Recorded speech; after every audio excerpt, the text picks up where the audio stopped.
lot of our clients want to encourage sustainable investment, want to enhance their sustainable footprint, but don't always know what is the best way to do that.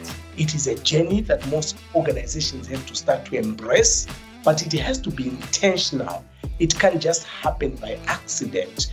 So what we've realized is that we need to be more proactive, helping them to understand the broader aspects of sustainability, sustainable finance, as well as, how does it link to your supply chain?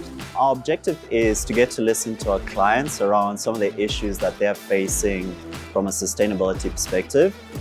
Just taking time, thinking in a different environment with your clients, brainstorming, ideating.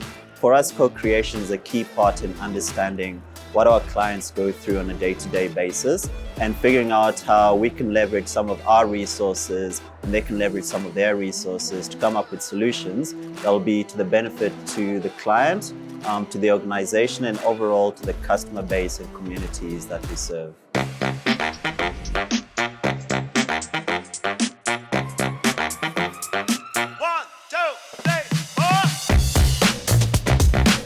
It's a radical problem-solving system that allows everybody to have a voice and to imagine what can be, what might be. So for us, it's an opportunity to listen to our clients, go through some of the challenges they're facing, not just from a financing perspective, but across the entire value chain.